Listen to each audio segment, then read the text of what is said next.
Yeah.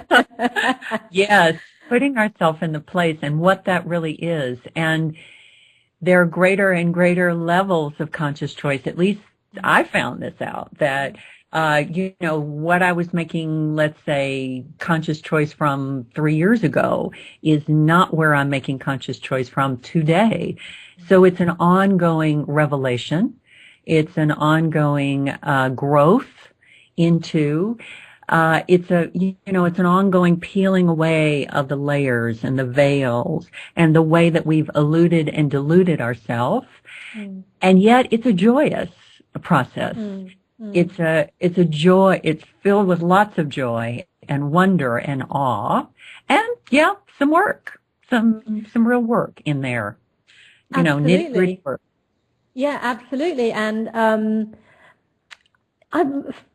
my experience with people who are sort of stepping into this is not that it's not about doing that work, but there's a fear, in a way, attached to it, because one, there are no guarantees. Two, in a way, they don't really know what the work is going to bring, in a sense. And there's this sort of uncertainty, and it engenders the need to actually just trust and let go of a lot of the stuff that we've been hanging on to for so long. Mm-hmm. What has been your experience in that? Is your journey, to where you are today? We'll put a stake in the ground because tomorrow we'll be slightly different anyway. Right. So we'll put it today. How have you experienced that the journey? Has it been challenging? Has it been, I won't say difficult, because what's difficult for one person is not difficult for another, but how has your journey been? Well, first of all, I want to say I love that you brought the word uncertainty up, and if we can kind of maybe put that right over here for a moment, and I'll be glad to tell you a bit about my journey. Sure. And then maybe segue back into uncertainty, because that's really up right now on the planet. I started waking up actually when I had my first child. I think everyone pretty much has something they can point to, a defining moment, when all of a sudden the reality they lived in up until then, and the beliefs and the ideals and the ideas and the, who they thought they were and the life they thought they were going to live, all of a sudden shifts in some kind of experience that we have. And it's usually very ordinary, can be very ordinary. Having a child it's ordinary, I mean, not everyone has a child, but it's an ordinary experience. But there was something about it that just really woke something up in me. Now, there was many years later before I started to purposely follow what that was. I was in the midst of raising a family. I was in my first marriage. I was living a lifestyle I really loved. I was really playing out this role that I thought that life was all about, the happily ever after kind of thing that one does in one's life. One of those passages we go through. So it wasn't really until I was 35. So that's about 7 years later. Had 2 children, had lived lots of experiences, that life, 2x4s, started to happen big time. So it wasn't like this awe and wonder experience. It was like a 2x4 and another 2x4 and another 2x4 and another 2x4. And a series of things that my world really crumbled. Everything that I had set up, internally and externally. And luckily, well, it's not luck really. It's really all divine plan of each one of us. I had already started to search and seek a different meaning, a deeper meaning in my life.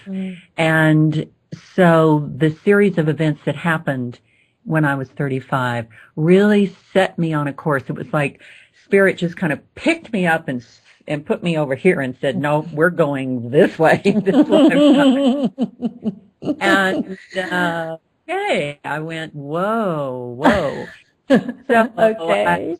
I started studying. I got 2 advanced degrees. I started working with people. I was ordained as a minister. Then everything kind of began to unfold from there. Now, quite honestly, people might say, wow, 2x4s, yeah, I can really relate to that. That was actually not the, let's say, hardest part of the journey. It was really after that things started really beginning to work with oneself and take a look at what we really need to, each one of us has to look at in our life as far as becoming real, becoming authentic, becoming who we really are. It is, it is that peeling away of layering, and some of those layers are kind of difficult. The ego has to really readjust itself to giving up the my will and having that experience of really wanting to live in thy will, or sometimes called the highest good or the greater good. So really, it's been an ongoing journey for 30 years, and it continues. And yet now in my life, I'm much quicker, let's say, to when I'm getting into a rough patch, when something I know is emerging again, and I'm feeling that place of, oh God, here it goes again. I'm much quicker to go, okay, what do I need to do to really work through this in a way that really works? You've experienced before, and it's not unfamiliar anymore. Before we go on, I'd just like to welcome the viewers with Stickam. We're featured on the Stickam network tonight, so welcome to everybody who's joined us. I'm with Rebecca Skeel, and we're talking about journeys and awakening, and I can certainly relate to the journey you described there as well, Rebecca. And it's strange because certainly in my case, I remember feeling and knowing when I was really quite young that there must be more to it than this. I remember having this sort of just strange, almost understanding without really knowing what it was all about. And like you say, you sort of put that on hold, or you just, oh, that's interesting, goes to the back of your mind. And it was only much later, with 2 children and just feeling that I wasn't doing what I was meant to be doing, that it was awakened in me, and then the journey started. But it really can take the time it's going to take,